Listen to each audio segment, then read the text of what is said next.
Hello and welcome to the Easy Allies podcast. I'm your moderator, Brandon Jones. Joining me this week, panelists Brad Ellis. Hi. Ben Moore. Howdy. My sometimes full moderator and most times co-moderator, Daniel Bloodworth. Hello. Distinguished guests, we are here to talk about some of the biggest headlines this week in the world of video games. But before we do that, we first must answer for all of the mistakes we made last week. Blood, please begin corrections music. Boop. Torchlight 3 has been in early access since June 13th, so not for too long. Maybe we said it was, I think maybe we knew it was happening or something, but specifically early access was not that long. And Yakuza Like a Dragon's launch moved up to November 10th. Blood acknowledged that one on YouTube. I mean, that's it, which is impressive for, a Blood podcast, for your first moderated podcast. Only a few mistakes. There's only one other issue that I want to bring up, which was that there were way too many comments about Bloodworth being a superior moderator. And we just, it's unsettling. As a company, as a podcast, we got to deal with it. This was not a debate. There were not a lot of people in the chat nay, Jones must host. It seemed like a really good idea to a lot of people. I don't know if it was a large sect of our community, just people that felt like responding to that podcast. I will say I had not only a first-timer's advantage, but I had the advantage of picking to do Pop-Tarts and Toaster Strudels the whole time. Some people mentioned that. Finding headlines, yeah. You didn't say Pete, Blood. That's all you do in Slack. All time, you're just letting people know that somebody said YouTube comment on this or whatever. You love sharing YouTube comments. You're very quiet about this. So I don't know. We'll have some internal discussion about this. End corrections music, please. Before we get into some of those bigger headlines, I want to focus on a headline that is positive, that is a silver lining in the gaming industry, something we can all be happy about, something to start on a positive note. We will talk about other positive things in this podcast, but you never know, it could all be bad news. From Iverdog on our Patreon, in an interview translated by Gold Panner via Kingdom Hearts Insider, which originally appeared in Famitsu, members of the staff of the upcoming game Melody of Memory, namely producer Ichiro Hazama, director Tetsuya Nomura, and co-director Masanobu Suzui, director of the Final Fantasy Theater Rhythm games, talked about the upcoming Rhythm title. In it, they spoke about renowned KH game composer Yoko Shimomura and how she has been eagerly pushing for a rhythm game involving the series' music. Nice. Question: what did Shimomura say about the game? Hazama: apparently she really enjoys playing the Theater Rhythm series, and she has asked us many times over the years if we would make a Kingdom Hearts one. I'm sure she is looking forward to this game, and I think we have made something that will satisfy her. Suzui: once I met Shimomura at a cherry blossom viewing picnic. First of all, can we just discuss a cherry blossom viewing picnic? Yeah, that's awesome. Yeah. That is awesome. That's Japan, man. Another thing to love about Japan, Ben. And she gave me the full set of Kingdom Hearts series CDs. She gave me this, you know what to do now, right, smile. So I'm sure she's been hoping to make the Kingdom Hearts series rhythm game for a long time. So good for her. Hell yeah. Finally, a dream coming true. Dude. Feeling good. I love it. Lots It's a good silver lining lining. in that game. Yeah. Ben's been playing, Brad's been playing that demo. Mm-hmm. Sure have. This week, Microsoft confirmed 31 games are going to be in the Xbox Series X/S launch lineup. I gotta be honest, I don't have a crazy take on this. I want to talk about these games. I want to list them all. I've organized them into 3 different categories that actually Microsoft has organized them by themselves. Some of these games are coming to Xbox Game Pass and Smart Delivery, so you can get them in that fancy Game Pass, and you can play that on any Xbox that you would like to. Some of these are just Smart Delivery, and some of these are just fancy old Xbox Series X games. Kicking off, Dead by Daylight is going to be a part of that Game Pass. And you can get that Smart Delivery. Forza Horizon 4, Ori and the Will of the Wisps, Tetris Effect Connected, Gears 5, Gears Tactics, Sea of Thieves, and Grounded. There's only one other game, The Tourist, which I don't know if... Oh, yeah, it's on Switch. You are familiar with that game, Blood. Are you excited for The Tourist with a Y? Which may make it stand out for others. Yeah, I think there's positive impressions for that. Damiani, I think, had streamed that, I believe, with someone else for Stream Team. I don't know if either of you guys were on that one. No, I was not. But, yeah, I mean, I don't know, I haven't had my ears to the ground for, how much people like this game, but cool indie game that, coming to Xbox now is great. You are just arriving at the Monument Islands. Want to go swimming? Or rather take a dive in the deep sea? Or do you want to visit the amusement arcade, do some shopping, and dance at the beach party? Fancy some surfing? Or will you talk to the strange old tourist and listen to what he has to say about these ancient, mysterious monuments? Sounds jolly. That's their official Yeah. description. I believe on the Switch shop. I just know all of these other games immediately, and I even looking up the video, I did not know The Tourist. So you get your Series X, you jump on, you go straight to Game Pass. You're so stoked. You have all these, potentially cheap games. I was gonna say free games, and then bam, there's The Tourist. Good for The Tourist. Yeah, hell yeah, good for them. We are definitely experienced with Grounded. We've played lots of Sea of Thieves, but and so I didn't get specifically into details. But so is this Xbox Game Pass on Series X? Is it literally just you bring up that menu and it's just like 8 games? That'll be a shift. No. It's on top of everything else that's already on Game Pass. Mm-hmm. So these games are on being Game Pass added. Got it. Okay. Just making sure, because it is nice. One of the other reasons I wanted to cover this is it is nice getting a definitive list to actually go through this stuff, to familiarize ourselves. Absolutely. As we did with Pop-Tarts and Toaster Strudels last week. Also worth mentioning, I mean, it's not a correction or a clarification or anything, but man, whenever we talk about the relevance of Pop-Tarts versus Toaster Strudels, people think we're actually taking that sucker super seriously. We lose. We lose patrons. We lose viewers. We lose dollars every single time we pour fuel on that fire. Smart Delivery only has a lot of big stuff people are anticipating, along with some stuff that we've been playing for a while. Assassin's Creed Valhalla, which I am betting is probably going to be one of the most played Xbox games. Sure. Borderlands 3, Dirt 5, Maneater. Maneater. Yeah. Maneater. Hell Nice. Day 1. Manifold Garden, which is Nice. sweet. It's gonna Planet Coaster. Watch Dogs Legion, which is later, right? So that's No, Watch Dogs Legion, the current gen will come out Earlier. This is later. So, And so then- people got to make the decision whether they want to wait for next gen. to Well, no, play that's Watch what Dogs. Smart Delivery is all about. Like, you just play it. You already have the game. When you get the Series X, if you get the game launches before the Series X launches, Right. then you got to play it. So you start on Xbox One, and then you keep playing on Series X, and you just because. But if you want that delivery. pure next gen experience, I'm Oh, saying, okay. if you want to wait, I'm huberizing this. I'm literally placing myself in Sure. your shoes and being like, do I want to wait? But this is the difference. This is the beauty of Smart Delivery. Was like I restarted Assassin's Creed Black Flag. Like I played like 4 or 5 hours and was like, what am I doing? Why am I not playing this on Xbox One? And then started over. Did you start on 360 and then go to PS4? I went to Xbox One. Switching between the controllers? It wasn't that weird. I mean, it was such a boon immediately. I could tell just right away. Yeah. Like that was foliage. That is a console throttler. Those open world games. So I could see Valhalla and Legion definitely being tempting games to wait. WRC 9 FIA World Rally Championship. FIA, but yeah. FIA. Damn. Can we start this podcast over? And Yakuza Like a Dragon, infamously. Another I think, probably... this is a series, Ben, that keeps getting shots in the arms, and this has got to be one of them, right? This will be a good month for the franchise. It gets shots in the arm. Like, it's shooting itself in the arm. It just keeps getting, like... They make so many good decisions. Like, I can't wait for this game. I think this is like... it's coming out on other things, of course, but... For me, I'm going to be playing it on the Xbox Series X, and this is the Xbox Series X game that matters to me. First game, Ben? First game, yep. There it is. Nice. Yeah, I mean, and the fact that they've been part of the Xbox previous program, a lot of people have been not analyzing this game and spoiling this game for Ben. Oh no, Well, dude! It's just it wasn't like really a spoiler. It's just Kotaku had a headline, and I was like, they just phrased it in a way. I was like, oh, that would have been nice to just find out on my own. Yeah. It wasn't a huge deal, but slightly infuriating. But these are... Slightly infuriating. It's Yeah. so funny. Slightly infuriating. Also, Smart Delivery, you said, for... Yeah, so because isn't that what they said with the PlayStation 4, the PlayStation 5 version, you won't be able to take your save with you? That's a strange... I think they Yes. said it was like depending on the developer, didn't they? But for Yakuza specifically, you can't. Your for PS4 Yakuza. file will not transfer, Yeah. because Yeah, that sucks. which is a much bigger deal because it's going to be a while before Yakuza, be the months, latest yeah. Yakuza is Yep. on PS5. So that's definitely a decision you Ouch. got to make, whether you want to wait. Cuisine Royale.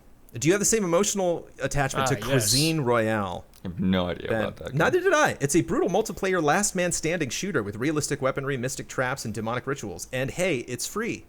Exclamation point. Cuisine, though? Cuisine Royale. Realistic? Is that what they said? You want it to be like Food Fighter or something? It's not. I don't know where the cuisine comes into it. Okay. I can't wait for that to be a correction. I swear, I googled Cuisine Royale and a game came up. The Falconeer. which I think last week or recently, Blood, you were like, that seems like a game I keep hearing last about. week I keep forgetting what this game looks like, but I think I'm in for it. Dogfighting on birds. Whatever it is. Dogfighting on birds. You're flying around on birds. Weird. Lair with birds. Daniel Bloodworth, bird gym leader in Pokemon. Bird gym leader for sure. It's the best. King Oddball.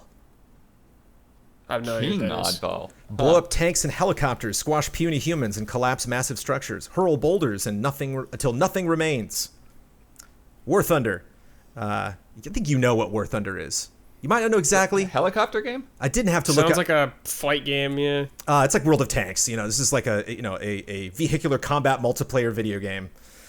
Developed by Moscow video game developer Gaijin Entertainment. It's been around since 2011. And Yes, Your Grace, a strategy video game developed by Brave at Nights and released on March 6, 2020.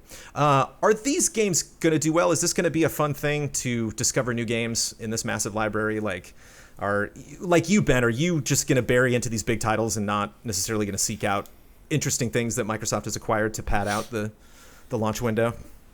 Yeah, I think something that is a little bit difficult about this launch is, both consoles are happening at nearly the same time, and there's certain things that I just are at the top of the list. So I really want to play Yakuza, I really want to play Spider-Man, I really want to play Demon's Souls.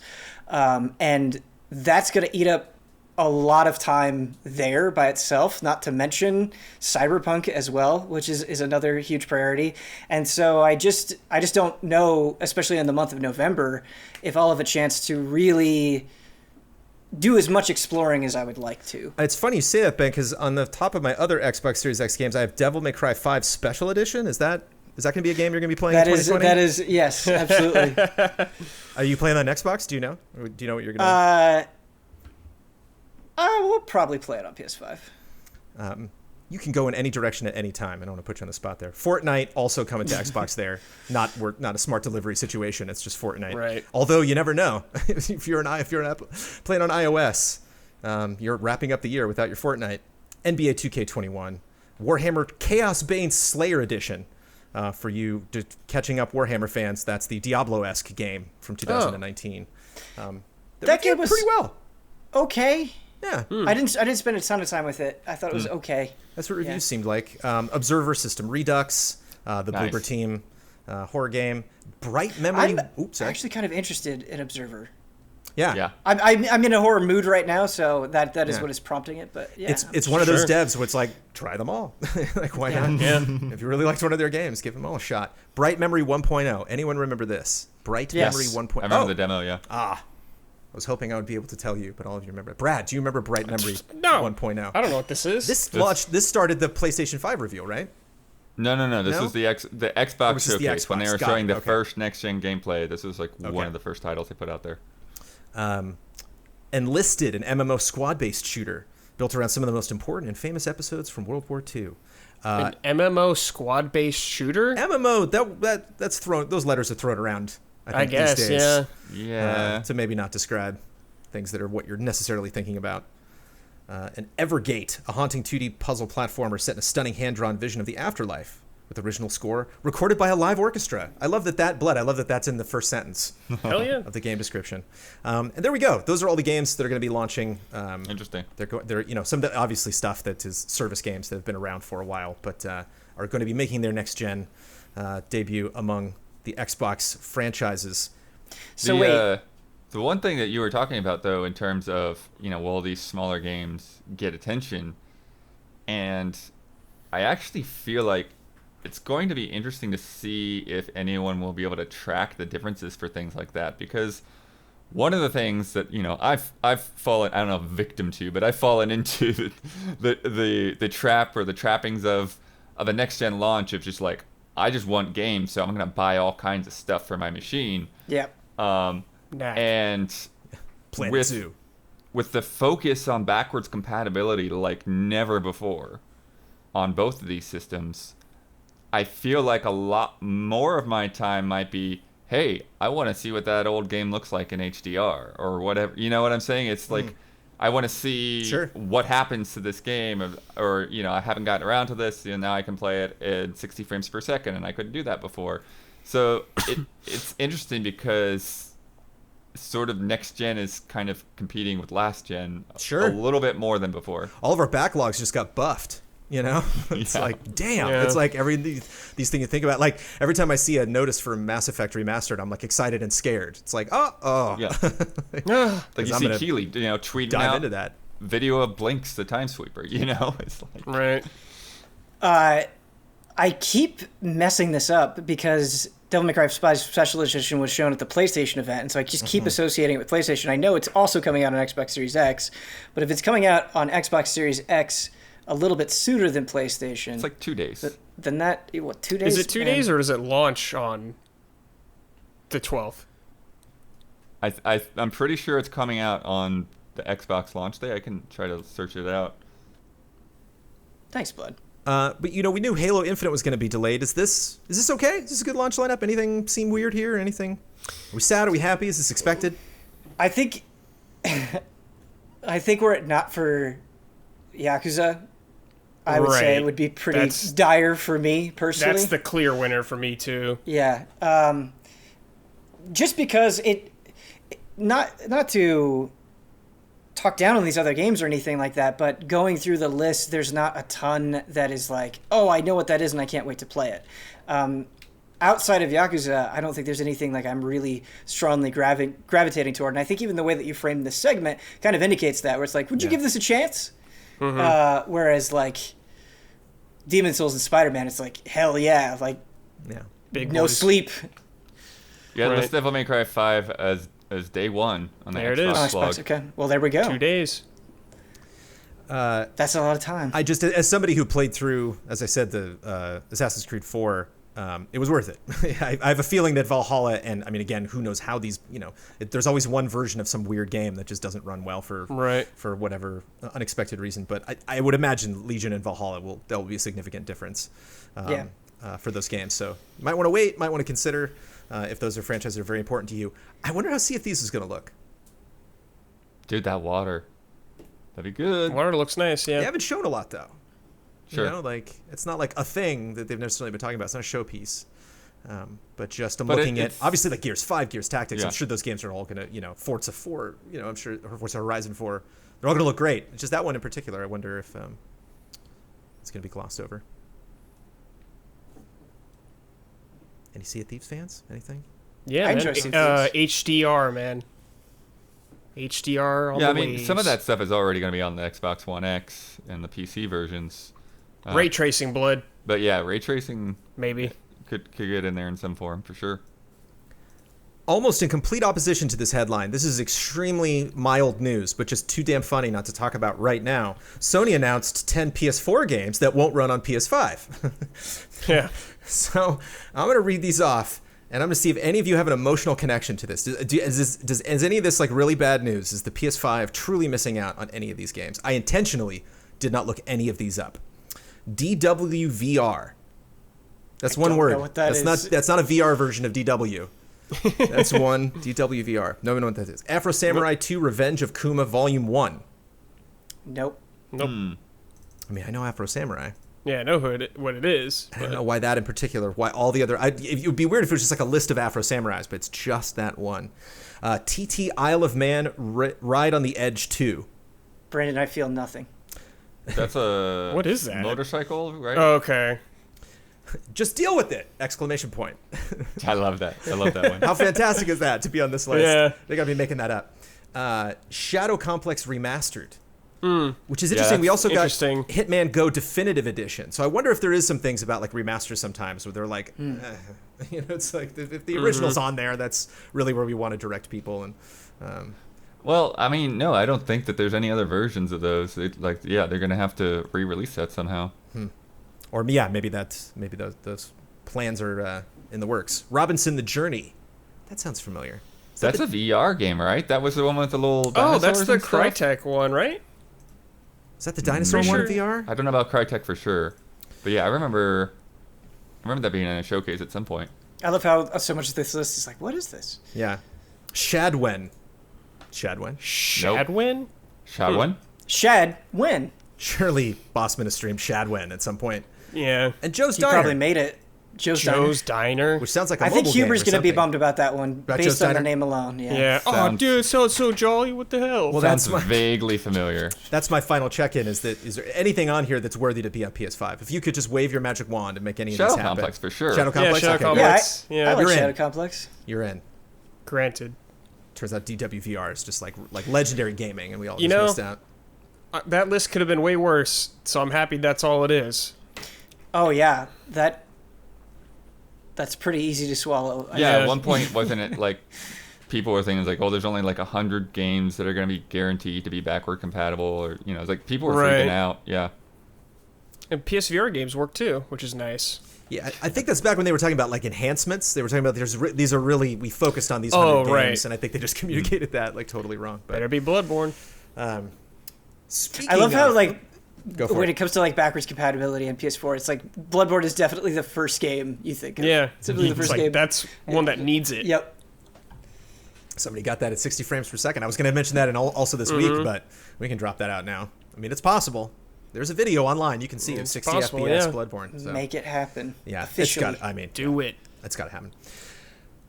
Speaking of Sony potentially doing announcements, good or bad, they had a surprise exclamation point in the tweet that announced it. Surprise! PlayStation 5 State of Play based on the UI, or as Sony has described it, the PlayStation 5 Next Generation User Experience. Can we just say menu? Because I mean, like, Where- the average person is just gonna know menu. No, it's man. the PlayStation 5 menu. I'm not seeing words like menu here, Blood. I'm That's seeing. not spicy I think if you enough, listen to Blood. this, I think if you listen to this podcast, you know what UI is. I'm thinking exciting. I'm seeing exciting words here like control center, Yeah. activities, Control center. cards. Cards is a funny That one. makes me worried Cards. when someone says cards. I'm With like, oh, less God. than a It's- month it's until not as launch. worrisome as you think.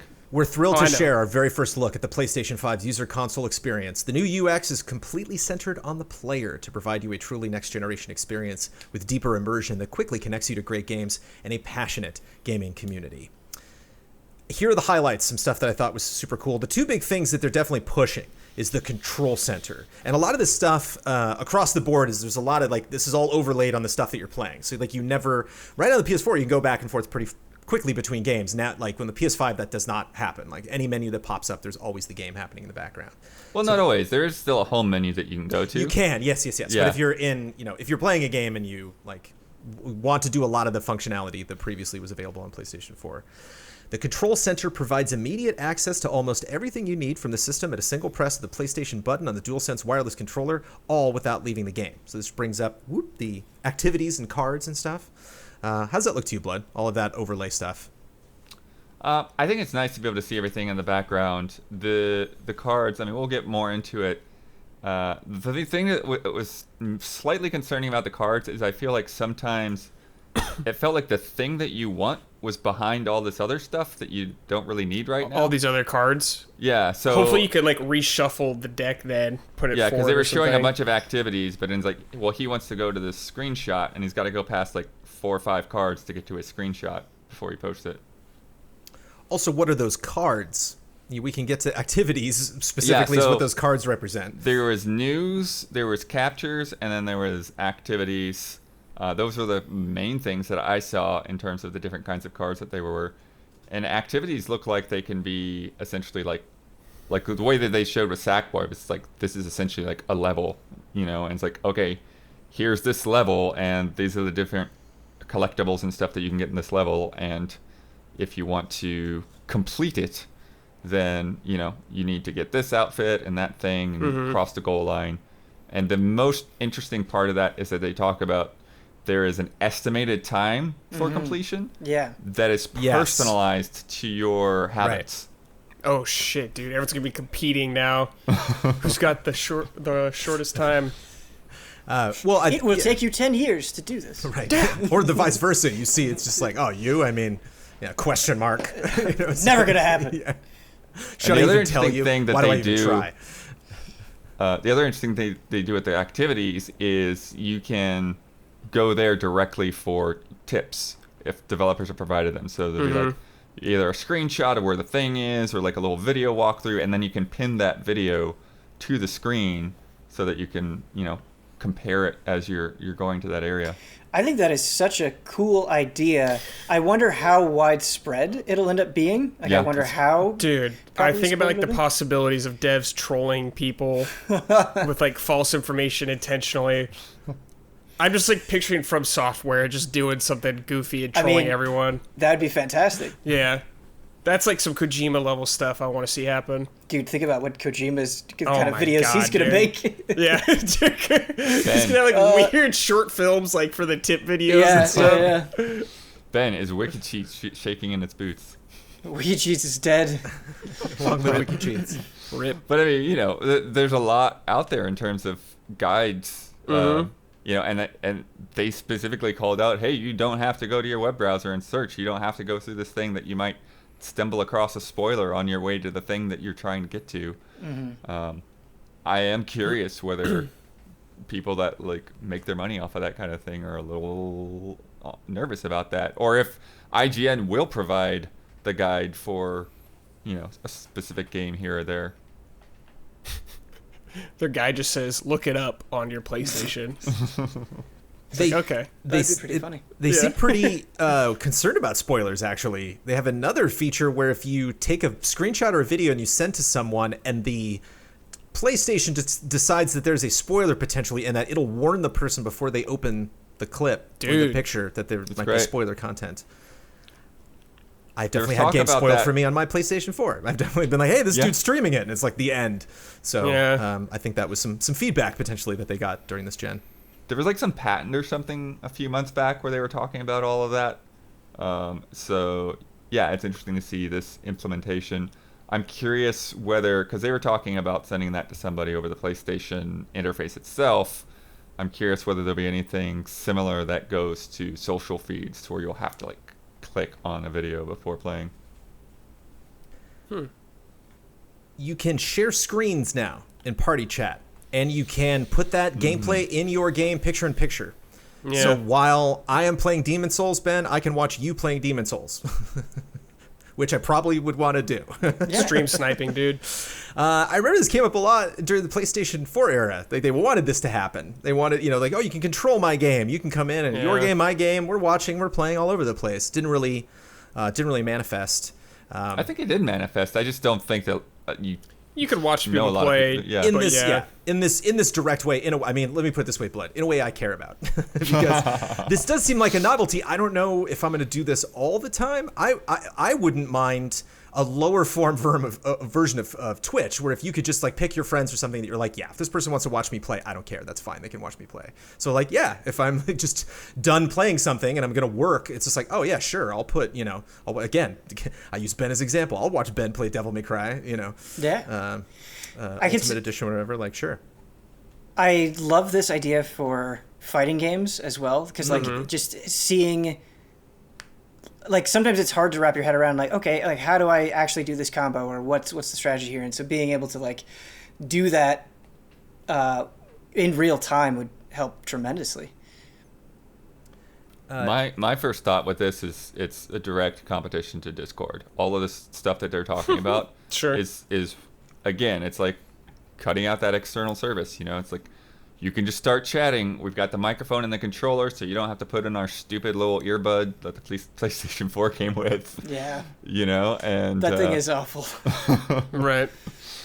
And we'll have to see what the mic quality on that is like, but yeah, I think it's really you can do that in Discord, and they've got the same feature set. It's like if you want to see somebody stream, directly there in your party, and that was the thing. The example they were showing wasn't, I'm sure you could go to some random persons and stick it up there, but what they were showing was just a party chat with your friends. So if you're in there with your friends, they start streaming their game to you, you start streaming their game to them, and just like put it up there and watch each other while you talk. It's it's kind of like a LAN party in a way, so it's cool.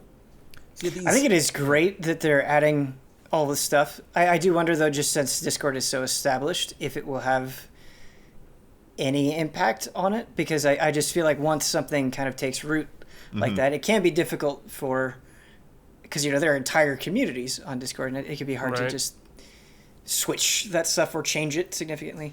Yeah. Or I mean, but you have both. That's really. I view it less, Ben, as like a Discord killer and more just kind of like patching a hole in the ship. Just being like, wait, no, let's try not to get them to have too much influence. And hey, if your mic is bad, you can use voice dictation to send messages. So you don't have to type that stuff out, because that can certainly take a while if you don't have a keyboard plugged in. And something we were wondering about last week, they did confirm 4K screens and video for when you use the create button. Yeah, that's nice. 4K screenshots, baby. Curious what the compression is like on that 4K. Yes. I wonder how that looks. I wonder how much space that takes up. The PlayStation Store is no longer a standalone app. It's integrated into the system. So again, that's going to appear on top of a lot of other things. Cool.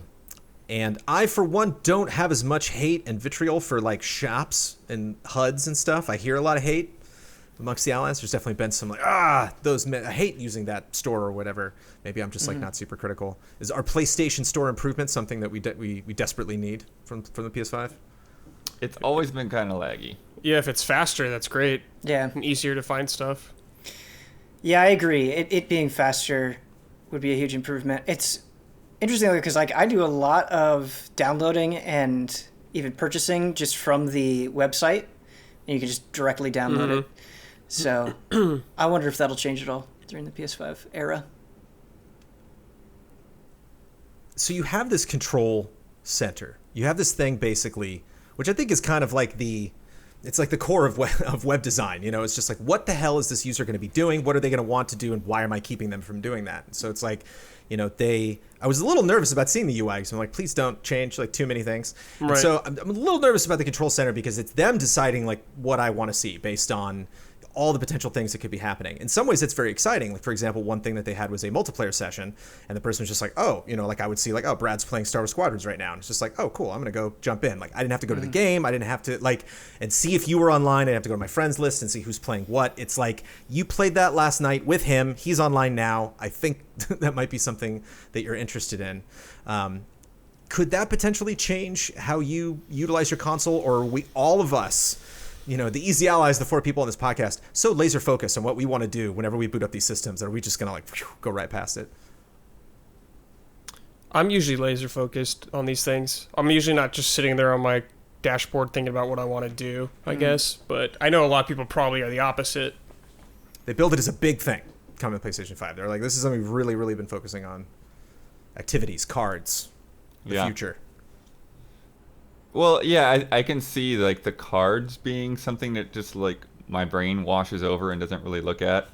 But again, having like more of that menu just down there at the bottom, and because there are times when like I get a trophy or something and I don't know like what the crap does that mean, and so I want to look at that list, and sometimes that can just be this whole like long process of, okay, it pulls up the trophy menu and like, okay, now it syncs, and like, okay, now it loads in all the things. And so if it can just pull that up more swiftly, and my game is right there behind it, and like, okay, cool, that's what that is, and then I'm back, I'm fine.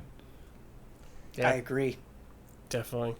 They also said on the home menu, like when you're not overlaid on a game, they showed basically like 2 tabs at the top, where there's a games tab and then a media apps tab. So you don't get all that stuff mixed up. Right, yeah. So that could be nice. Just like an extra folder or something almost. Yeah.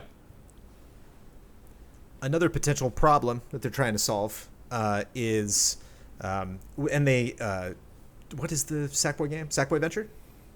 Sackboy, a big adventure? There we go. Sorry, Sackboy. I'm sorry I don't know the name of your name. I know you have a big game coming out on the PlayStation 5. Don't remember the name. They use this as an example, and I think this is something that we'll obviously see a lot more in exclusive titles and stuff coming directly from Sony. It's kind of like achievements, like it just depends on each developer how much effort that they want to put into it. But a list of things you could potentially be doing in the game, so just objectives you could just jump straight to, which again, I don't know is how relevant that is to this social group, because like you were saying, Brad, like I know exactly, like even in open world games, it's like, believe me, I got a list of things that I got to do in the order that I want to do them. I could see this potentially having value if I'm coming back to something. Like if I haven't played an RPG in so long, and then I come back like, not only what was I doing, but like, computer, tell me what I want to do. Does that have value, you think, for for any of you gents? I think that's a little thing. To me, like, a lot of these are just like cool little tiny additions that I'll be like, oh, like once in a while I'll be like, oh, that was convenient. But they're not like huge game changers for me. Darn, Sony really wanted to wow you with this presentation. I mean, they definitely built some of this stuff. I think it's a lot of good ideas. It sounds really useful in a ton of ways. I'm just curious to see, like, which games really end up benefiting from a lot of this, how widely supported some of these things are, and all of that. But on a conceptual level, like, I don't know. It sounds like they really put a lot of thought into this and how people are going to use it and trying to give you as much as you can on a console level, and I respect that approach. How hungry were all of you to see this? Pretty hungry. I've been super curious for a while. I don't know if I'd say hungry, but I feel like I was smelling it. Been overdue. Like I've seen that sentiment with a all lot. The Xbox stuff out there. Yeah. Mm-hmm. I don't necessarily share it just because it's not like a deal breaker for me. I just am kind of like, hey, I really want this console. I'm going to be forced to deal with whatever UI they say. But and they actually kind of used some language in this. We're finally showing this off. It's been a long time, so I think they kind of know. Are they just super down to the wire with making changes? They did say, keep in mind, as this is in a pre-production environment, so there may be some minor changes, but it'll give you a taste of what to look forward to when PS5 launches in November. Why was this late? Does it matter? Do you think it would have been better for Sony if it was earlier? I don't think it matters in the grand scheme at all. No. It's just like a cool little thing that I've been very curious about. And I don't know. I can't see like maybe a ton of people being super curious about this, but it is nice to have to know how it actually works now. Yeah, I think it's those new features and the things that you don't expect. I think it's good to get a heads up because when you hop in there, you know, you're going to want to get to the game as quickly as possible, but you're also going to be wondering like, what is this thing? What is that dumb thing? You know, and so I'm curious how much they're going to like sort of force that down your throat. That's one of the annoying things when you start up a new console. It's like, okay, here's this thing over here, and here's that thing over here. I'm like, I got it. I watched the thing last month. I'm good. Just let me start the game. Right, yeah.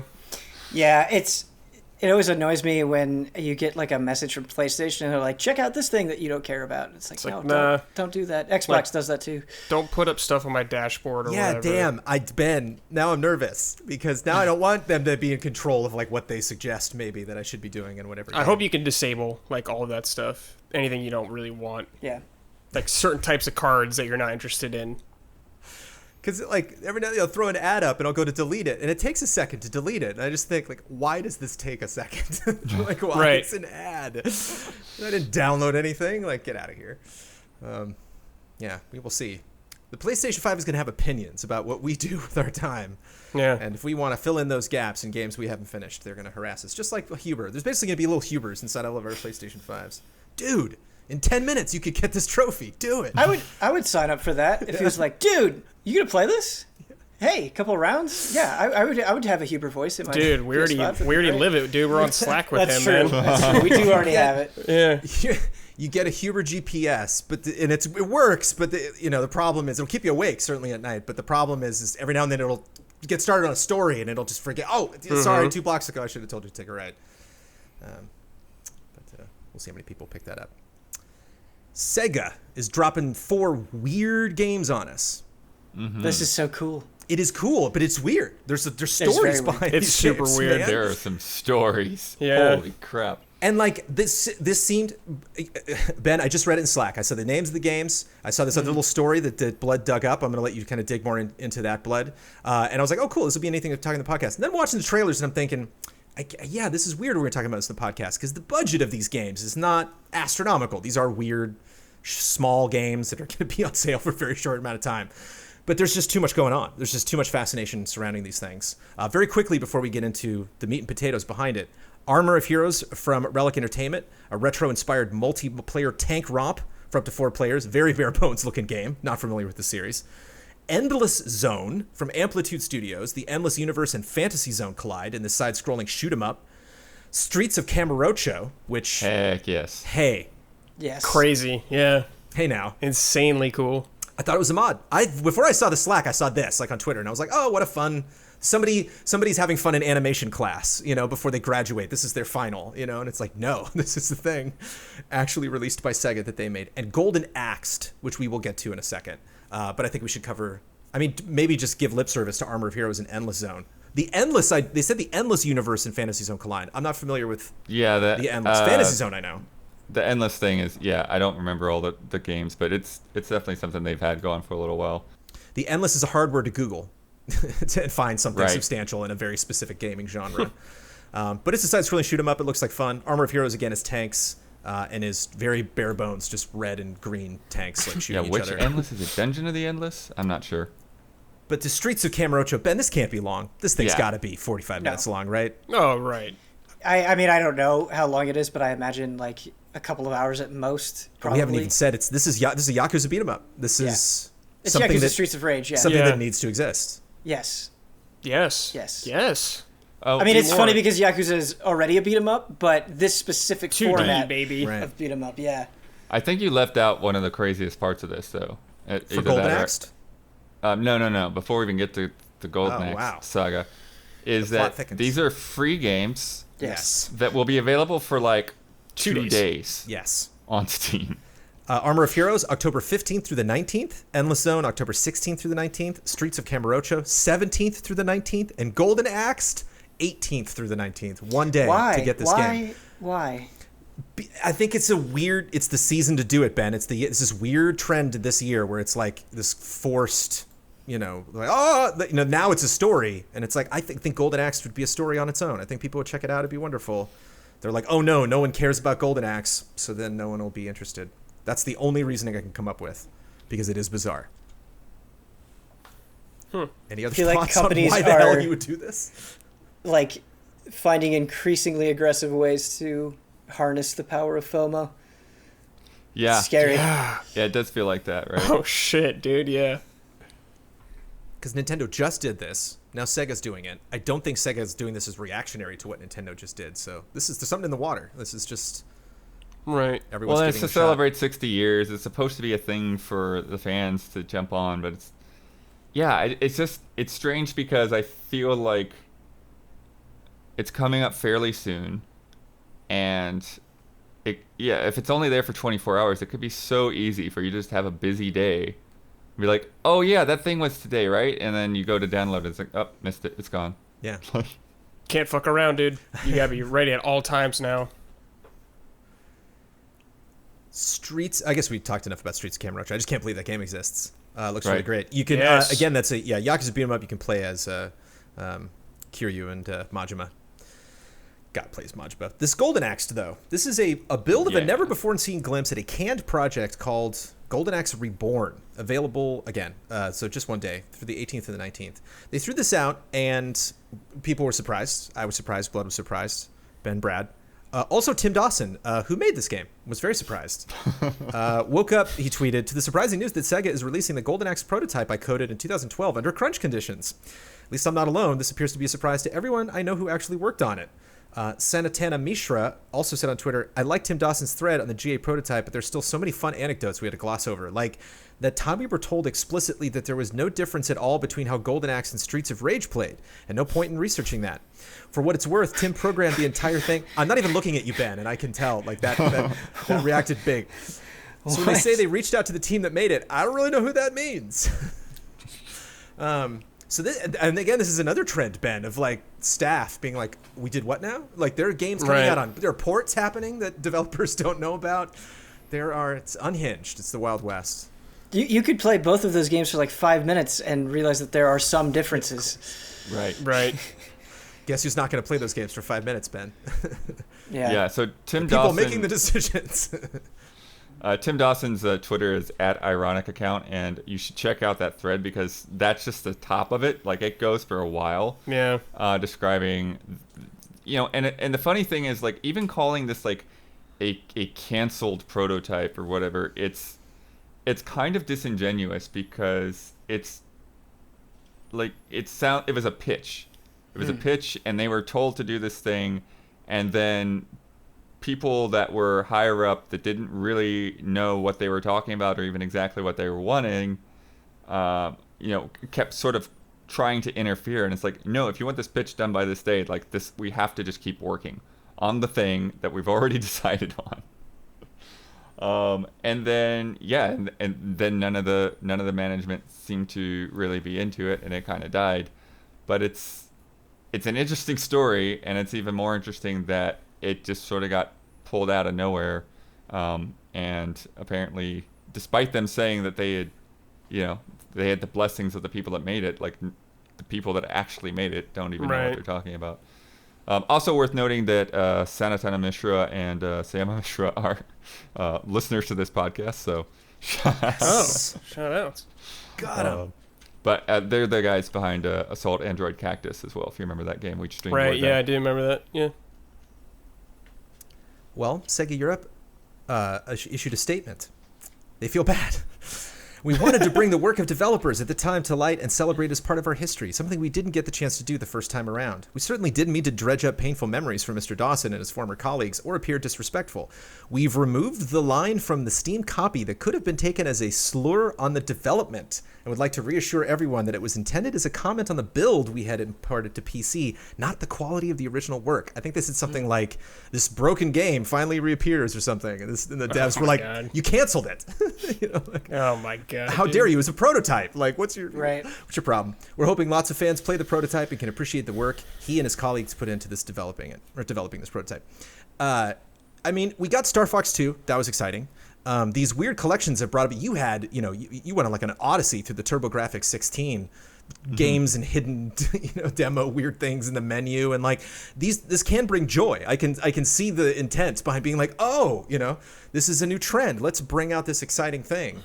But then, oops, like the ad people remember that a little differently than the people who were actually working on the game. I wonder if this will happen more and more. Well, also, it's been sitting around for 8 years, and so I do feel like there's some room for this to just be disconnected from all of the, the management at the time, so it's interesting. I would definitely, I don't know that we ever will hear the story, but I would like to hear more of the story about how this thing resurfaced and was decided on being put out in this celebration. But yeah, because in a weird way, like, I actually would like to see more of this. I would like to see more canceled projects and prototypes and things. Is like, hey, here's this weird thing we decided not to make. You can check it out if you want. We're gonna give it to you for free. Just for the sake of it. I just think that the way that this in particular, from when it actually happened in 2012, and then what happened this week, it was all just like, it felt bad for the people that were involved. Yeah. Do you think it's positive at the end of the day? Now that people know their story, they got a chance. Like, they did SEGA Europe handle this good after the fact? You know what I mean? Is it nice that they were at least up front and honest about this? Like I said, I'm curious if they're planting a roadmap for like potentially how to do these things in the future if issues like this come up. I guess on some level it is nice that work will be seen by people. Right. It's not just completely wasting away somewhere. It sounds extremely messy, and I feel bad for the devs, but I guess on some level it is nice to have that work recognized in a broader sense. Like Golden Axe is a clever name, but like it's clearly a prototype. You play it like it is a janky, weird looking thing, but it's fun. I would love to play weird prototypes of other games we only just hear about. That we just saw footage of that weird Assassin's Creed game that never happened. Or sorry, not Assassin's Creed, Prince of Persia. Although you understand why I made that, it was confused there. Right.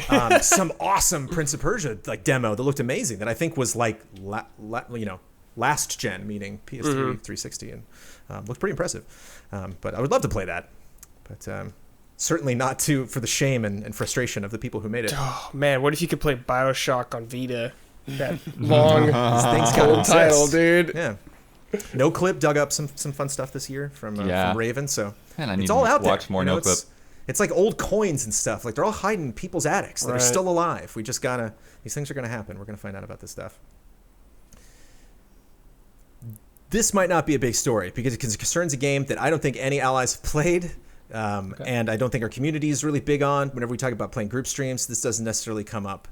But Amazon's Crucible has announced that it is halting development.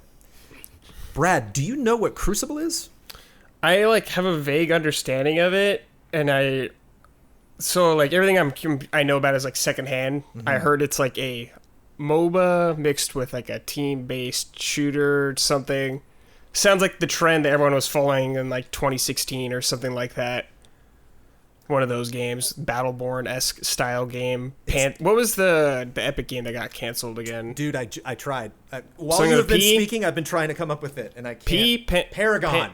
Paragon, that's it. Yeah, something along those lines, I assume. But rough to see Paragon dip and then this come out after it. And you're like, no, but Paragon didn't work out. It's not, the audience isn't necessarily there. Ben, any experience with? I want this is story time. I want to take you just through the saga of this crazy game. It won't take long because it's a 2020 saga. This it just came out this year. But I think this is something that a lot of people missed. Did Crucible at any time pass in front of your eyeballs, Ben?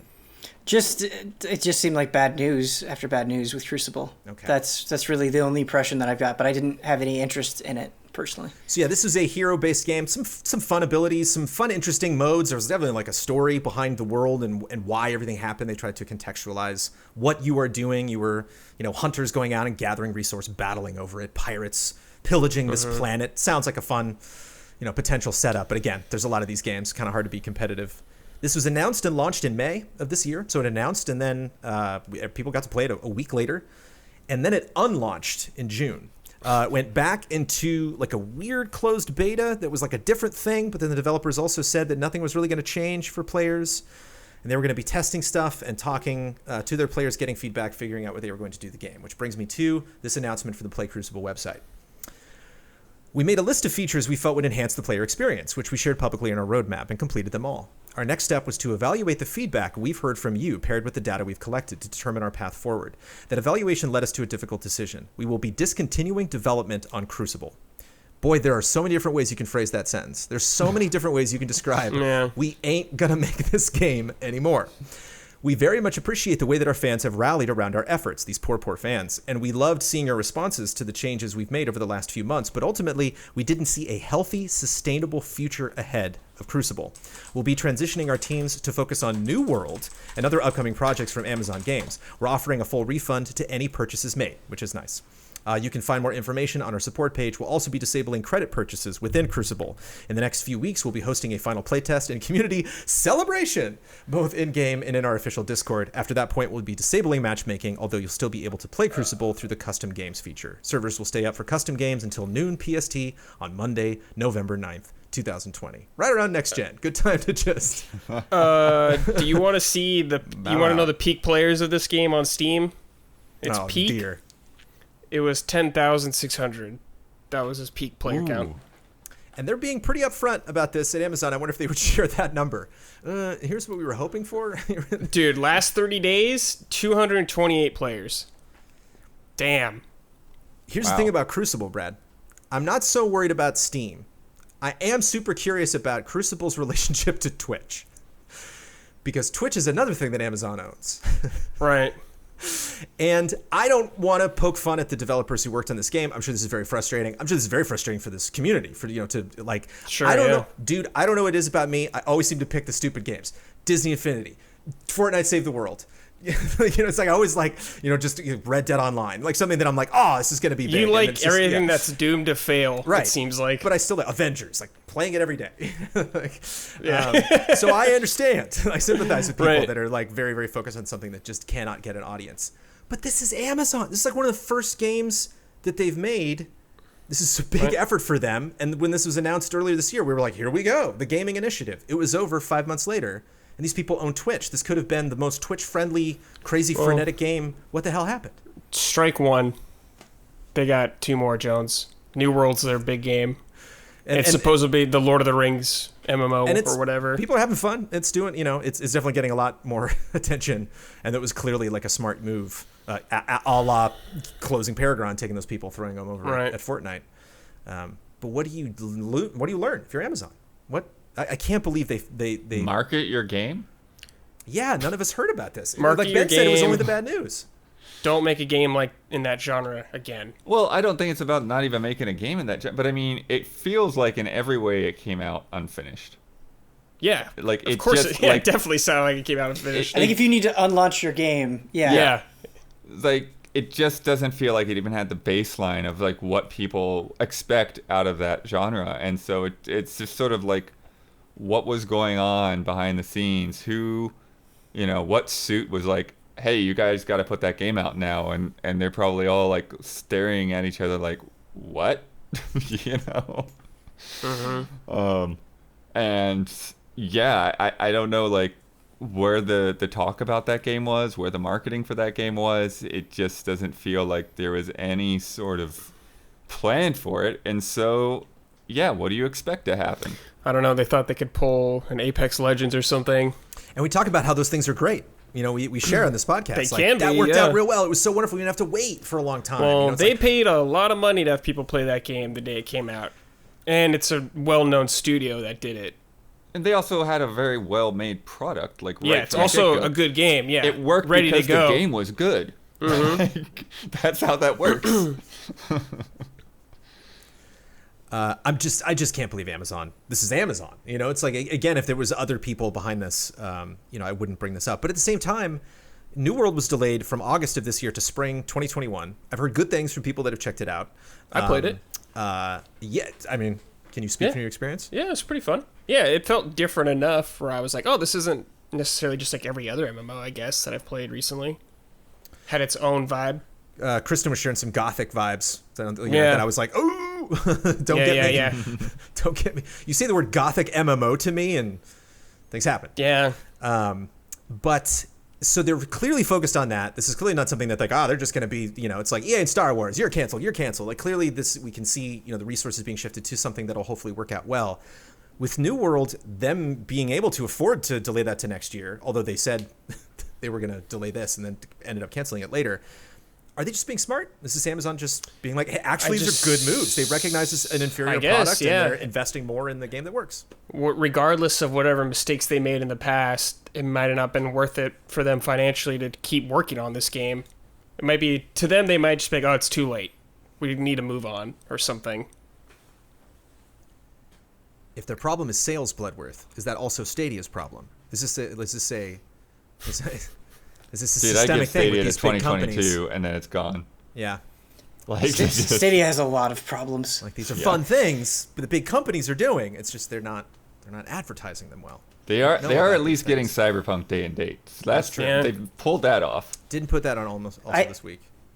It's got to be big Stadia news to make this podcast. It's funny because you like Stadia had a lot of advertising. It's just not a good product. Like that's right. That's it's not an problem. exciting product. Yeah, like it works. Like it works. I played Orcs Must Die on it and had a fun time. It works work, okay, but I feel like every time I try it out, it's like inconsistent and like the store is not great and.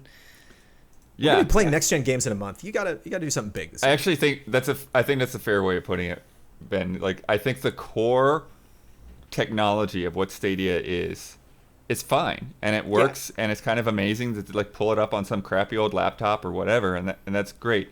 But every other thing that you have to go through to get to the game is like no. Right. Yeah. Among Us clearly had a fraction of the budget of the Crucible. Yeah. And you have Amazon hunting, Overwatch in its ilk. Like, are they following the wrong game, Brad? Should they? I mean, I don't know. Make just like some silly Among Us party becoming game popular or like is like 200 of them, or they got lucky. Some Twitch streamers started playing it and blew that game up. So, well, Among Us is also just extremely entertaining to both watch and play. Yeah. Right. I would Exactly. say. And like, no offense to Crucible, but I feel like just listening to your description of what genre it is, like I'm already falling asleep. Like it just doesn't sound exciting. It sounds like an amalgamation of other things that we're already a little bit too familiar with at this point, I think. the ultimate slight on this game is it's not even on the Amazon Games site anymore. Like, gone. So like I went to find just official lines in their description. I wanted a timeline. It was funny. I Googled like, Amazon's Crucible announced, and every post was like, nah, it's canceled, dude. I'm like, no, I want the... I'm looking for the press release when it first got announced. And Google was like, didn't you hear, bro? But if you Google the Amazon Games site, and the Google description of the site, it mentions Crucible in the text below. It's like, oh, Crucible is one of the games. You click on it. No, New World is it. New World is some Pac-Man game. That's all we're working on. They're working on the Lord of the Rings game, dude. Yes. MMO. This is true. I'm sad, man, because if I knew these games would get canceled, I want to try them at least. Yeah. Never get to play it, man. Well, it's on. You can check out custom games until November 9th. Are you going to be busy in the beginning of November? We've established Ben's going to be busy. What's your November like, Brad? Yeah, I'll probably can't make it. That's fair. Also this week, here's a bunch of other headlines. If any of these emotionally resonate with you, feel free to talk up, but I'm just going to race through them. I know Monster Hunter emotionally resonates with you, Ben, but we got that movie trailer this week. We did. That movie it's gonna looks be like something. it was the movie. Watching that trailer, I was like, this was supposed to come out in 2002. Like, it looks like an early 2000s action movie. Shit. The monsters look pretty good. That's the nicest thing. At least they kind of like look like the same design as the other monsters. Yeah. Where I can recognize it. I had joked. I think somebody had slipped them a copy of Lost Planet 2 in the midst of all those Monster Hunter games, and that's the direction they went with.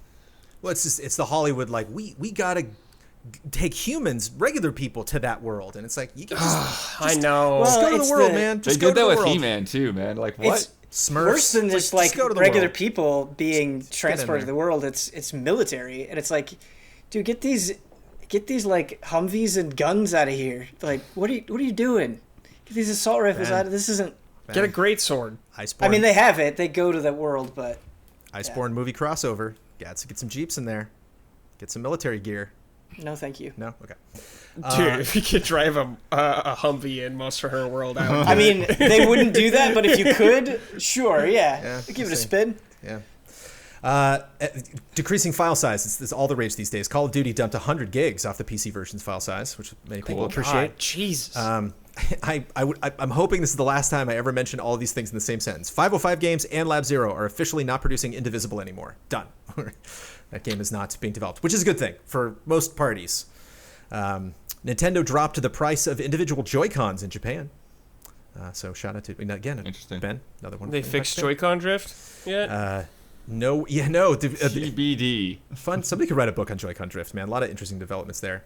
Among Us, which I have mentioned, I think, for the last 3 or 4 weeks, and also this week, videos reached 4 billion views on YouTube in September. So, way to go. Race the Dead launches on PS4 and PC on October 22nd. It's coming out of nowhere. It's coming to Switch on 2021. Raise the Dead, R-A-Y, like Ray the person. Raise the Dead, Ray apostrophe S, the Dead. Which you might be like, wait, wasn't that? Yes, that one. I swear it's almost as if they just like put it on the shelf just so they could have the joke of like that they raised the dead of raised the dead. Yeah, the PR writes itself. Yeah. It's very easy. Destiny 2's next gen versions launch on December 8th. Chris Tales delayed to early 2021.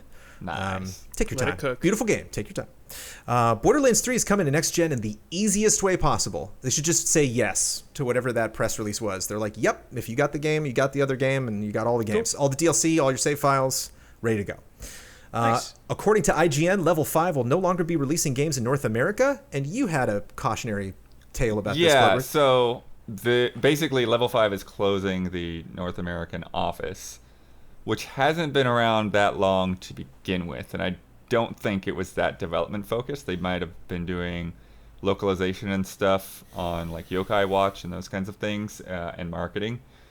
But I don't think that necessarily means we will never see another Level 5 game here. I just think that means that they probably won't be self-publishing stuff. You might still see Nintendo publish things like Layton. You might see, any kind of Ni no Kuni sequels or spin-offs come from Bandai Namco. It's just they're not going to be operating that side of the business here in the States. Rockstar Games bought Ruffian Games and renamed them Rockstar Dundee. So they gotta make some games down there. Wait, was that Crackdown 2? Who the people that made? Yeah, Crackdown 2, I believe.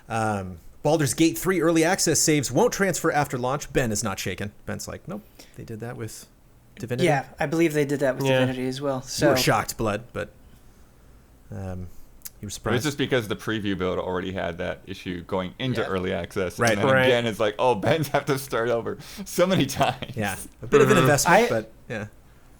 I've had 3 kind of Three start saves? overs. Yeah, 3 saves, I guess is the best way to say it. And I still enjoy playing that game, so it's a good sign. It's still real good. Yeah. Minecraft Steve's Smash Brothers Ultimate win screen looks like he's holding his penis. Saw that. Wonderful. Yoshi's Crafted World developers teased their next game with storyboard artwork. I gotta say, with the Minecraft thing, Did you want to elaborate on that?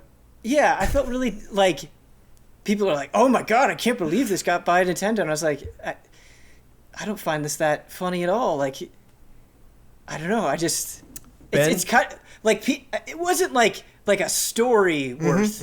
Well, I don't know. Well, I'll tell you what's funny. Because if it is a problem and Nintendo doesn't do anything, then they have to deal with it. And Nintendo's like, they keep using the word penis when describing Smash Brothers. And this is not, again, like this is not really like a trollish thing. I think a lot of people, somebody playing for the first time 2 years from now will be like, wait a minute, like live on Twitch, like that guy looks like he's holding his penis. If they don't change it. If they do, that means they knew. And both are funny to me. But that, like, Nintendo just being like, or Nintendo later, didn't you say, Blood, the like stability changes? Oh, right, yeah. Like, in the patch notes. Enhance like, the user ta-da! experience, yeah. There's a lot of things. Don't change it, Nintendo. Keep it. There's a lot of things Steve could be holding in his hands. They went with meat. Yoshi's Crafted World developers, according to Konami, all those PS3 MGS5 players didn't disarm every nuke in the game. Okay. Bummer. Keep it to yourself, man. Why tell everybody that? Konami, it's gaming's buzzkill. For those that missed it, apparently if you disarmed every nuke, it unlocked some cutscene. That cutscene unlocked, so everybody thought people on PS3 had done it. I guess it was a glitch or something that unlocked the cutscene. So I guess we can't be excited about anything. Oh, wait, we can, because there's a skin in Miles Morales with a cat in a backpack who has custom takedown animations. Great. Good stuff. I almost was just going to use my executive authority and just make that silver lining this week, because I want to repeat myself. There's a skin in Spider-Man Miles Morales where he has a backpack. Inside that backpack is a cat. That is a live cat doing stuff throughout the game, and if you take down dudes, the cat will, like, smack them. Yeah. Yes. Yes. Good. That is the correct response. Yes. Yes. It is now time for Love and Respect. Love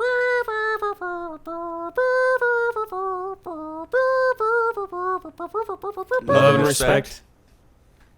From Kevin Banos, please, someone voice an opinion of StarTropics, #1 unsung series of the NES. Bloodworth. Oh, yeah. Because I know Ryan you like Stevens is in here. StarTropics. Some listeners to this podcast might not know that name, but Ryan Stevens.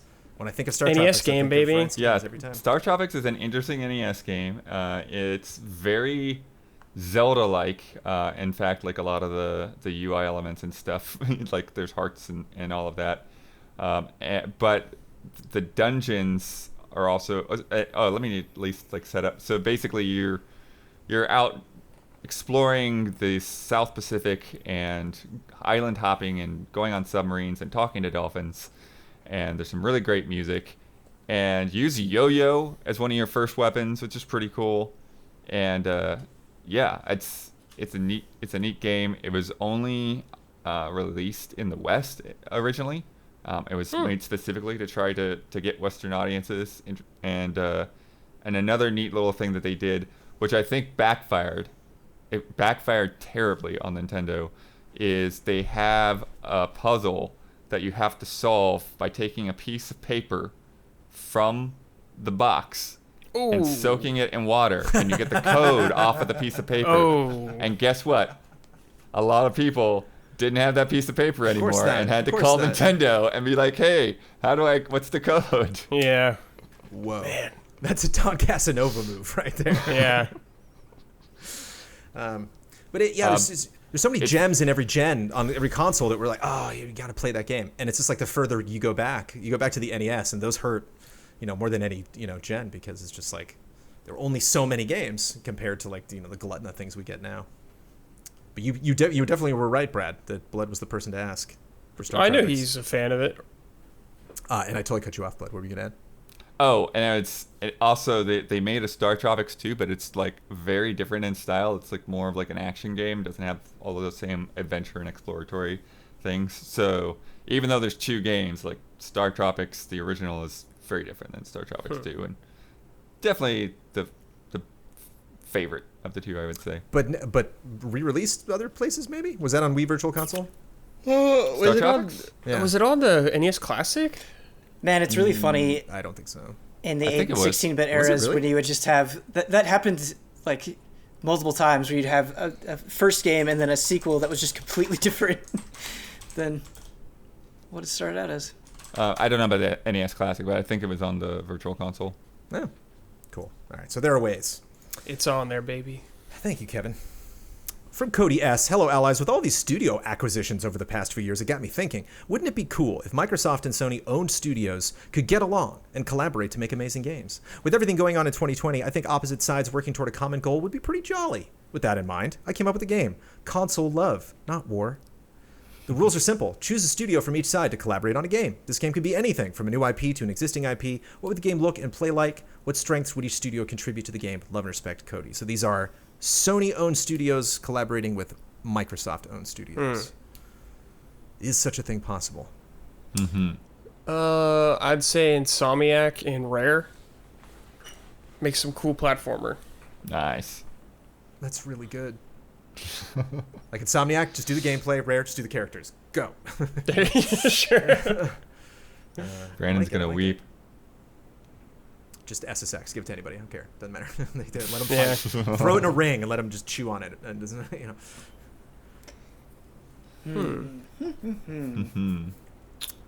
I would like to see maybe like Sony Santa Monica and Ninja Theory, what they could do.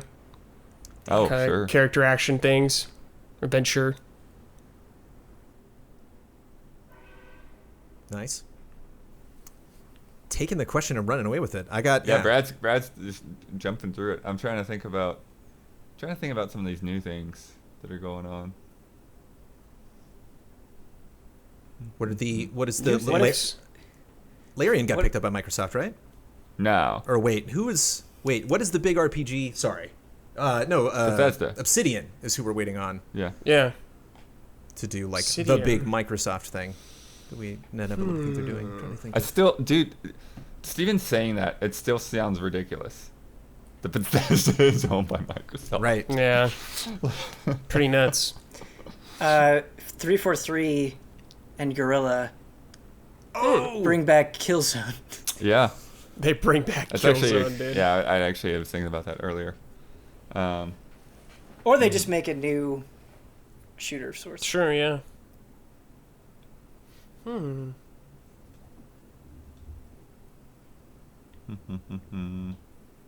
Yeah, I mean, it's interesting because, like, I think about what they've got in Exile and Obsidian and Bethesda, and I'm like, man, this Sony actually kind of doesn't have anything like that. No. They really don't have, like, a really crazy RPG studio. What if you mix like Obsidian and Sucker Punch? Yeah. Yeah. You make a Ghost of Tsushima sequel, but it's a full blown RPG or like a spin off or something. Yeah. Yeah, that'd be cool.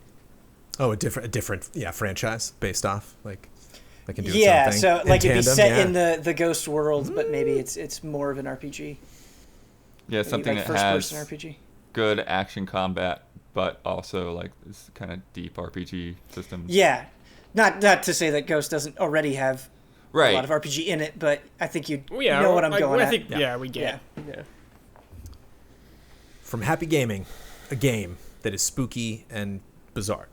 Hey there, allies. It's here, the Halloween season, as the clouded moons of October's evenings loom at the end of every night. I thought it would be fun to celebrate the season with a nice spooky game, Zombie Mascots. In this game, you'll be presented with a popular and beloved franchise mascot, but old, rotted, and forgotten mascots are rising from their graves, waiting to devour and take the place of the original mascot presented, regaining their corporeal form.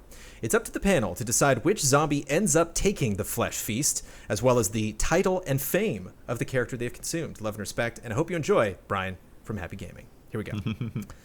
Mario is being attacked by the festering corpses of Tack from the Power of Juju, DeBlob, and Croc. Who's taking them? I'd pick Croc. I'd pick Croc as well. Yeah. Just Yeah. in one Yeah. bite. Just put a hat on him. So what is Croc rebranding Man, it's himself so in funny any way? because when Is I he a heard the concept for this, I Italian thought they Croc were now? going to be old Nintendo franchises. So I'm like, is Captain Rainbow coming out of here? There's no Captain Rainbow, unfortunately, but good Yeah. name drop. Does Croc have any particular? Just a hat. Just Odyssey Just a style. hat. All right. Yeah, that's just the hat. Master Chief is surrounded by the zombifications of Gex, Jazz Jackrabbit, and Blinks the Time Sweeper. Second name drop in this podcast. Love it. Wow. Gex, Jazz Jackrabbit, who I have no idea who that is. And That's Blinks the Time Sweeper. Clip Lazinski. Yeah, it's the NES game, right? Oh. Is it on Isn't there- NES? I don't think it is. Or maybe... PC. Oh, I'm thinking of a different game. Sorry. I'm thinking of a different NES game with a bunny. If I'm a zombie, it's got to be hard to eat Master Chief. It's got to take a while.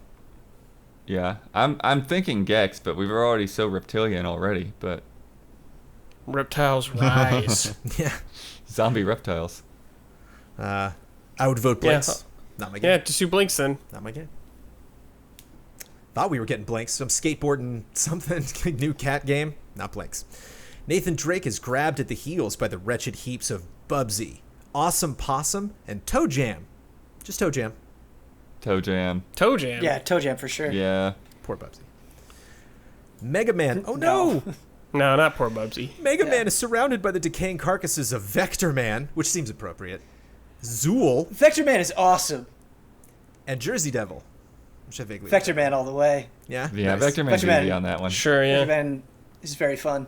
You did it. Could he carry on the legacy? Would you still, if Vector Man would just, Ben, if Vector Man tried to bring you the best Mega Man game, he could. I mean, Zombie in Vector Man? some ways, Vector Man is already kind of similar to Yeah. Mega Man. I mean, you shoot out beams and you can get different types and stuff, so it's like not that much of a stretch.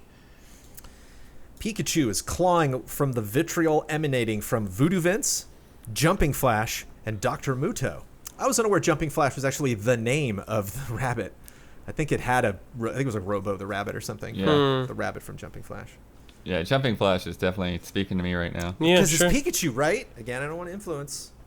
Yeah. That makes sense to me. Jumping Flash is cool though. Pikachu and a robot bunny freezing together. It was like one of the most 3D a platformer got before Mario 64. And finally, Sonic can no longer run from the massive bloated bile that is Ristar, Billy Hatcher, and Glover. Oh, I'm voting for what? I'm voting for Ristar. Yeah. What a lineup. That game It's is really cool so and ridiculous. gorgeous. I'm Yeah, voting it's funny for... though because Ristar, I haven't got to play it, but I do understand it's a good game. But it's a stupid looking character. I'm just picking Glover because he's literally just a glove. Yeah. Blood, I see where How you're coming stupid from. is that? The world Ristar's in is pretty wild and colorful and bright. I think he fits in well with the world. From Kit. Good game. Thank you. And Halloween themed. I encourage all Halloween themed games. Not saying you're guaranteed to get in, but I will certainly appreciate reading it. Kit. That's right. From Kit. Hello, allies. I found myself strangely excited for backwards compatibility on next-gen consoles, particularly on Series X. With not many next-gen titles available on launch day, Yakuza 7 is a must-play, though. I'm more interested in playing old games on new hardware. Features like 4K upscale of OG Xbox and 360 titles, as well as auto HDR that enables HDR for games that were released way before it existed, mean that I can potentially play Metal Gear 2 and 3, Silent Hill 2 and 3 in the best possible versions, as they're only available on Xbox platforms, which is a little weird considering their origin.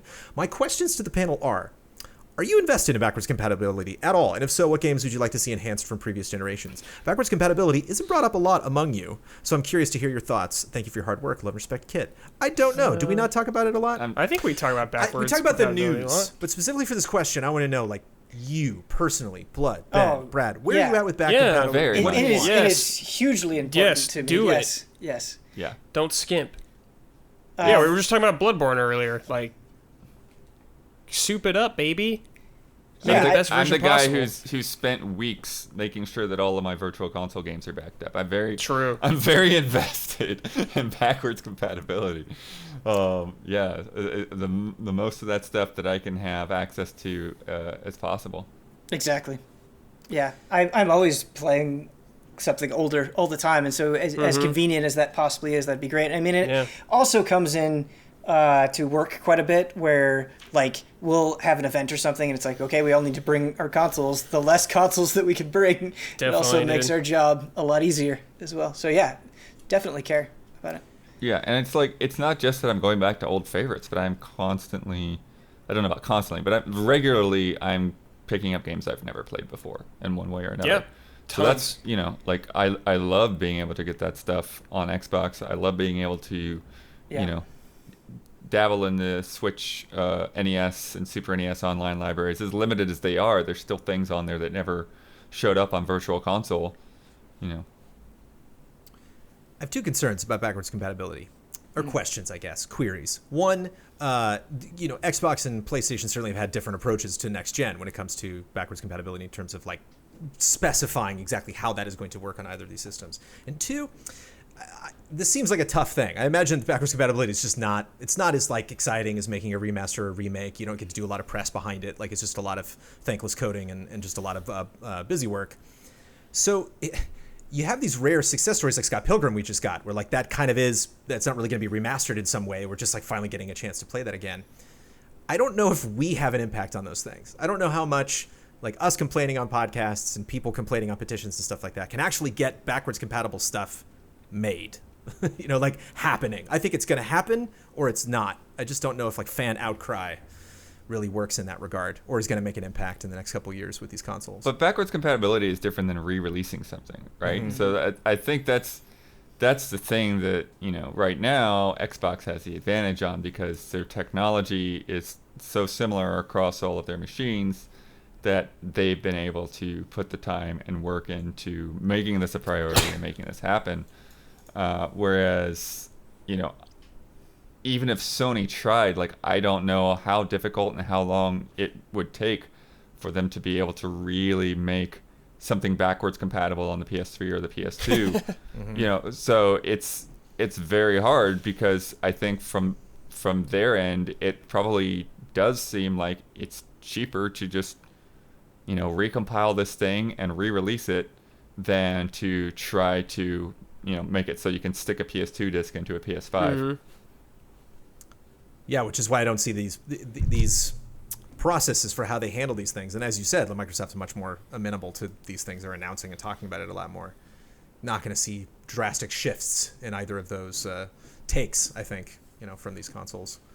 But it's interesting, because I think we talk a lot about the news of backwards compatibility. We don't necessarily talk about like ourselves, like what. So before I close this out, is there any other? Obviously I'm just like a broken record with SSX. But is there anything specifically backwards compatibility that's like, oh man, I'm seeing some of these older games, like even old, like, I need a last gen stuff that's just like, I need to play those shadows. How's it doing that? The Knights of the Old Republic games. Like, I haven't even played those. I've been thinking, Kyle played those. I was thinking about going back in. That's backwards compatible on Xbox One right now. Yeah, it's great. Yeah. I will say the one thing I'm somewhat skeptical of is the whole auto HDR bit. To just say like, hey, we're just machine learning or whatever. We're just going to detect what's going to look the best. And like, I don't know if you're really going to capture like the intention of the art style and make that happen at the same time. I know that they've kind of given lip service to saying that, they paid attention to that kind of thing, but yeah, I don't know. I wonder if it will shift their perspective of those games a little bit too much. Brad, I played Knights for the Star Wars retrospective on an Xbox 360, not knowing until I'd finished the playthrough that it was the worst way to play that game. There was just something about the backwards compatibility that the frame rate was just atrocious. And I was like, frame rate in KOTOR's weird, I guess. La la la. Like, well, that's like when I played Final Fantasy VI. Footage is in the PlayStation 1 like, version. I ain't playing KOTOR again. Yeah. Good to know. So yeah, always appreciate better frame rates, whole games. Yeah, and a lot of that stuff just really looks, shout out to Digital Foundry and a lot of these people making those comparisons. Finally, before we move into bets, so glad I got Brad on here for this. From Dougie B. G'day, allies. Last month, I humbly flaunted my Platinum Trophy collection, which included Dark Souls 1, 2, and 3, Bloodborne, and Sekiro. Remember this guy, Brad? Yes, I do. I then casually threw down the gauntlet to Souls aficionado Brad Ellis. Brad appropriately flexed his Deracine Platinum. He then asked, and I quote, "Got that, buddy? Yeah, fight me." Well, I don't have it. Or at least I didn't have it at the time. That's what I thought, dude. I instantly stopped my maiden playthrough of future Hall of Greats inductee Xenoblade Chronicles. Those side quests, am I right, Ben and Blood? Yeah. There's a lot. I purchased Deracine You within see what you do in the hours. Switch version. Yeah. I purchased Deracine and within hours achieved the platinum shots fired. Yeah, you were it's not right. that It was hard. very easy. Now I'm up to date and will be waiting for you, Brad. See you in the Nexus. Love and respect as always, Dougie B. P.S. Brandon, I give your Australian accent a 7. It's time for bets. Next week's bet, Amnesia Rebirth, launches on October 20th. After I begin a new game, how long until I hear someone speak? Blood, you're top left. But I'm going to go with Ben, though. Ben, Okay. on the other team. Those Penguins. 3 seconds. Oh, shit. Brad. 15 seconds. Bud. 8 seconds. Oh, I said 2 seconds. Oh, So I snuck in. Wow. I should have done. I should have No, done man. 1 second. There's going to be music first, then speaking. Brad has got the Brad's got the safest, long I one, think. yeah. Yeah, I hope. 2 seconds. What? And again, it's tough because like there could be a lot of like black frames associated with the intro, but I won't know. Like I'm gonna wait until I hear or see something, and that's like when the timer starts. Like you hit like start game, and it's like who knows how long that thing's gonna load or what I'm looking at. But we shall see.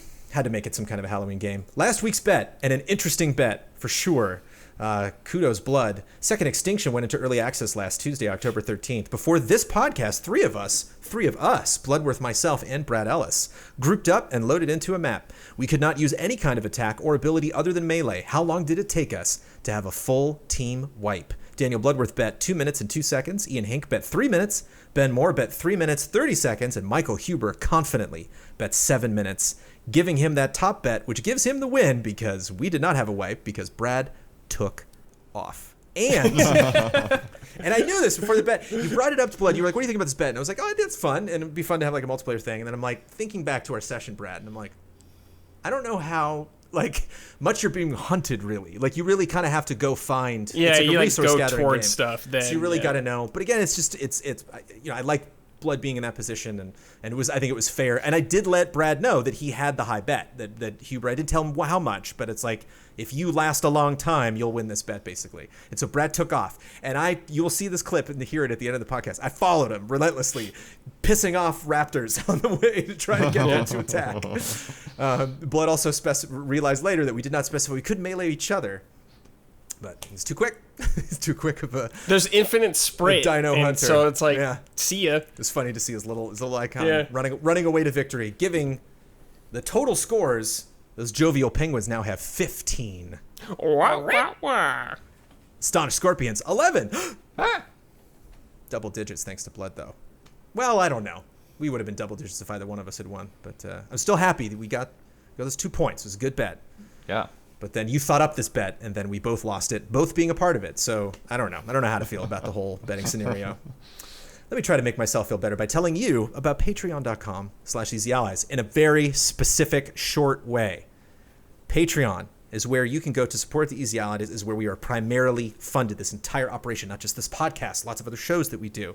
And there's fun ways to get involved in Patreon. For $5, you can join the early access tier for a lot of different things that we produce, but primarily this podcast here. You can be a part of Love and Respect. That's our Q&A that we just did with our lovely patrons. And you can be a part of the Silver Lining at the beginning. And every now and then, I'll throw in some comments here and there from people who have suggested stuff, talked about things that they are experiencing on Patreon. Patreon.com/easyallies is where you want to go to find all of this stuff. The very tip-top tier that we have on Patreon is our shout-out tier. I have 3 wonderful people that I'm going to shout out right now, but I need some help from these people. Blood, you're first.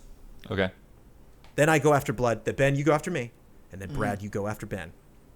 Shout out to Caleb Togi Crawford, L. Thanis, and Greg the Dark Knight Kettering.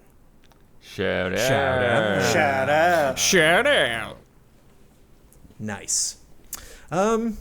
Huber won that, and Huber wasn't on here, but Brad was. So Ben, you get that win. You get to close out this podcast. You get to promote any Easy Allies video you'd like to promote. You get the final word on anything you've disagreed with, want to reiterate, or just popped into your head, and you get to sign off with your trademark sign off. Take it away. All right. So the thing I want to promote. Can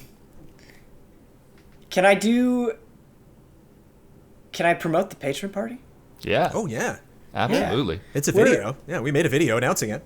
Yeah. Well, we're doing a patron party next week. It'll be a week-long celebration. There'll be new shows. We're doing long streams, and it'll be fun. It'll be fun. I think that's the best way to describe it. It'll be fun. Should we tease what I was saying we might? Well, I guess I just already teased it, but what we're doing next Thursday after the podcast? Love and respect. Oh, sure. We're going to have a bonus Love and Respect episode. So next week, we're going to do a bonus that all of you get to watch. It'll probably be another hour answering Love and Respect questions. But if you want to get in on that episode with a Love and Respect question, your odds increase a lot more when you join that tier, which is our $5 tier on Patreon. So lots of different tiers will get bonuses next week. Stay tuned. I want to reiterate that Vector Man is very cool. Yeah. Underloved game, for sure.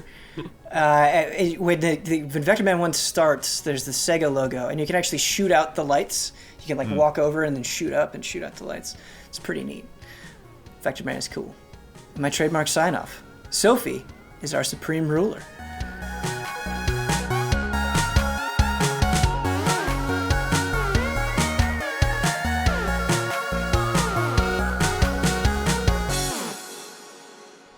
FIA, but yeah. It wasn't a huge deal, but slightly infuriating. Extinction unit. The lifeblood of the ERA is, in essence, the dropships that we use to get to planetside and back home to Gateway All right, 6. we're in when it started. We have a Game crash. Oh no! Are we waiting for this back thing to open up? I think so. Melee is V. Oh, no, yeah, it's one of these guys on the side. One of these red dudes. See you on planet side. We rendezvous. See you on the ground. Going down. Well then. Oh, should I just restart it at the drop then? Yeah, Yeah, the drop after when we land. after we pop out. Yeah.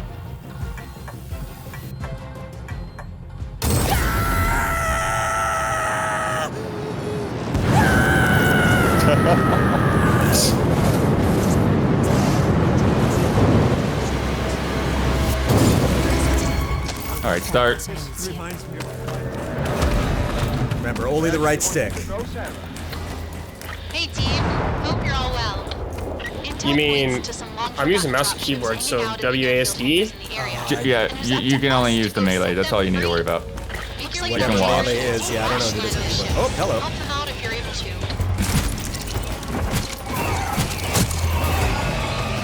We don't have to kill dinosaurs, right?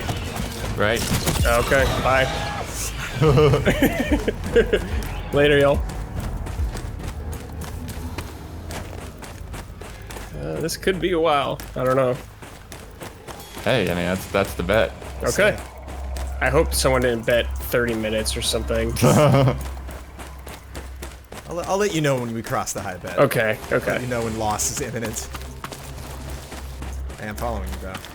Stay away from me, dude. Can't hide. Gonna rub blood all Stand. over me. I just stand here. Sniff, sniff. He did say that there could be peacetime in this game, so like Right. it could potentially just be a. Oh, Oh, hello. Yeah. Brandon, is that you? Yep. Come here. Great. Brandon's aggroing things. They're coming. Yeah.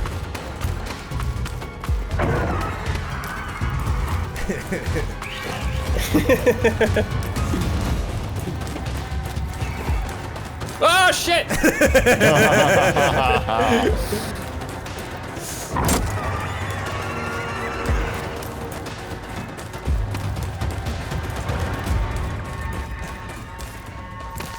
Hey, if you're running, it works out pretty well. Yeah. They can jump though.